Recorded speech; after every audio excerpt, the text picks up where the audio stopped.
Hey loves, it's Britt, and in this video I wanted to talk about Venus square Pluto in the natal chart. So if you have this aspect in your natal chart, although the themes I'm going to talk about in this will apply to the other Venus Pluto aspects as well, but I'm specifically talking about the square today, and I'll go into all of the other aspects in other videos, but the themes are going to be the same. So you will resonate if you have probably any Venus Pluto aspect in your natal chart, but this is specifically the square, which I feel is probably the most intense version, next to the conjunction, I guess. But the square, because of the constant state of tension that the square aspect is, it seems to manifest in the biggest way, at least internally, where the person very much feels this aspect and they feel very plutonic in love and they feel very much like a Venus in Scorpio in some senses. So this aspect in someone's natal chart is usually quite noticeable because Venus is also how we are socially. And something that I've found with people with this square is that they can be very overly forcefully nice. And sometimes this is like a defense mechanism because when we have Venus in square with Pluto, there's almost like this black hole of like need for love, need for reassurance, and need for intimacy, sex, even financial things as well. With Venus square Pluto, we can see a very compulsive need for things. So they they can be very needy, and sometimes that will manifest as like an extreme niceness. So they can actually be just, yeah, very charismatic, very friendly, but it's a very dominating energy as well. There's something about their energy field, and this goes for man and woman, or masculine and feminine energies, but even more so in a woman because it's Venus in a woman's chart is a lot about her personal allure and like her feminine attractiveness and how she feels as a woman. They can be very dominating, very forceful energy. And then sometimes with men or the masculine energy, they'll be like this too, but it also represents more in that case the type of woman that they will be attracted to and that they will attract. So Venus says a lot about the kind of attractiveness that we put out to the world, like, the energy that we project as our feminine energy, but it also says a lot about like the type of energy that we attract to us. So, these people are going to have very intense, dominating people come into their life. But usually, especially with the square, sometimes more with the opposition, we'll see the projection of like attracting people that are very plutonic. But with the square, it's quite more a part of our internal being. And it's not something that they're trying to do or trying to be. It's a very unconscious thing. Pluto is very compulsive. It's not that you're trying to be plutonic. It's like you either are or you aren't. And with this one, you definitely are. And the closer an orb that it is, like the closer that this square is, that the stronger that it will be felt. But I think it could be felt, even up to about 8 degrees or so when we have this square. So, yeah, going back to this internal black hole. So it's quite likely that in previous lifetimes and even at the beginning of this lifetime or for quite some time in this lifetime, there has been severe trauma around love and around sharing our heart with someone, around intimacy, even sexually. there's been a major betrayal, sometimes more than one, sometimes lots. And usually this theme is a carryover from a previous lifetime. So you're going to meet with people in this lifetime that you have met before, and you will do a karmic dance, right? And you have to think about it. When you have an aspect in natal, you're going to have it in synastry with anybody in your age group, right? So you're going to have that Venus square Pluto synastry with people born around the same age as you, and then potentially you're going to have other Venus Pluto aspects with people born in different ages than you. So it does show a major theme in your relationships where it is almost like they expect betrayal on some level. And that's the past life energy lingering. It's like they come into this lifetime, they're so familiar with being betrayed or abandoned or disregarded or used, or even with this one, there can be like a death or something where we've loved someone very deeply and they have to depart, or they die, or there can be themes of that.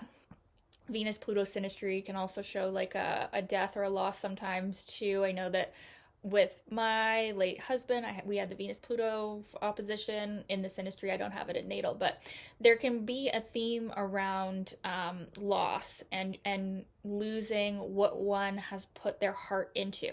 Now, this can also translate to financial things as well, where we spend a lot of time working on something, getting our finances together, only to have the rug pulled out from under us and lose it all. And so that's kind of a common theme for Venus Pluto, is this unavoidable loss. And it's almost like they know this on some intuitive level, or they're expecting this on some, emotional, intuitive, energetic level, that to prevent that, like I said, one of the manifestations is like that, being overly nice or even manipulative, or even very like tightly gripping onto things. That's something you'll notice about people with this aspect, especially if it's occurring in fixed signs.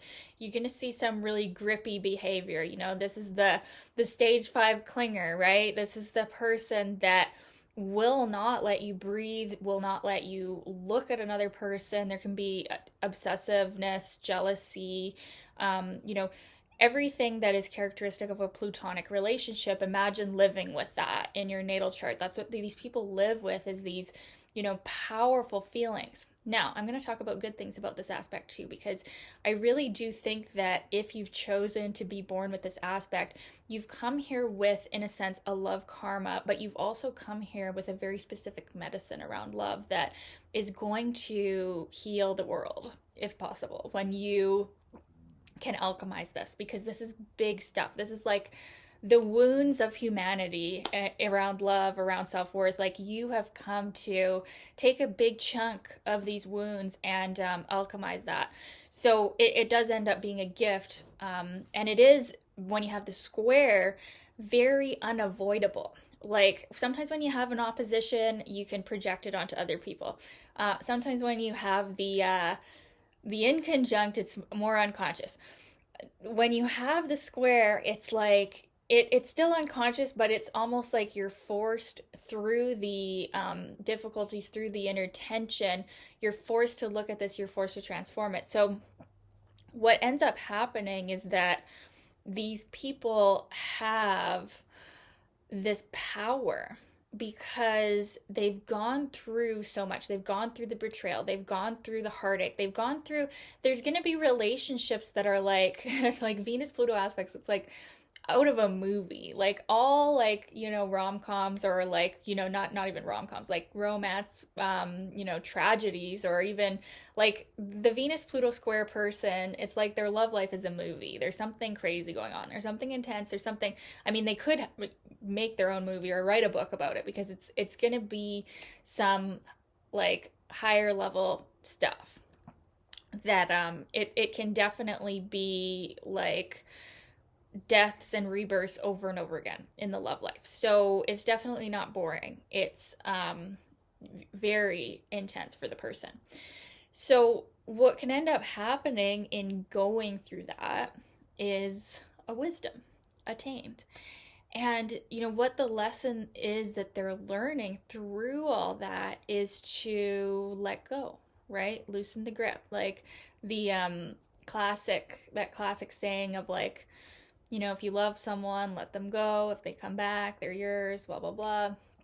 Or also the saying of like the flower that you love it, so you let it grow. You don't pull it out too soon or whatever, the plant, that saying. Like this is their major life lesson, is to learn to trust that they deserve, they are worthy of a true divine love, because that's what is meant for people with Venus Pluto aspects. Is you have these soulmates, and you have some that maybe, yes, are meant to be lessons, but you also have this destiny to have this very deep and profound soul love that is just so intimate and so intense and so passionate. Like you're meant for this. And so when you can like own your self-worth and realize that all those fears and all that, even though you feel it in your body and it's so intense and you feel so scared to lose and so scared to be abandoned, and you might have to do some inner healing work, you might have to do some past life healing and things like that to get to this place where you can trust in what's meant for you. But when you do, it's like you own it. You own the power that this aspect has given you. You own the charisma, and it's very sexy. People with this aspect are very attractive and very powerful, and their energy field emits like a very sexual and intense charisma and power that they really are destined to be attractive and be able to attract all that they need in love and in life, and what they value, and what financial things as well. Like they have this power, this capability to attract, but they have to learn to get out of the way and not like try to force it to be there. That's their big lesson, is like not to put someone in a cage and lock them up just to make sure they stay. Or like with money, it could be like an obsessive fear of loss and losing it. Like they have to learn how to let it go. And it's like almost like there's lessons about learning to be in the flow with life. Like you give, you receive, right? There's a block there in that open flow of energy where you're giving and receiving. They need to be able to trust that, like, when they give to someone, when they give their heart, when they give love, when they give financially, this gets to come back. It's a universal law. They don't have to live in the scarcity anymore. They don't have to live in that black hole anymore.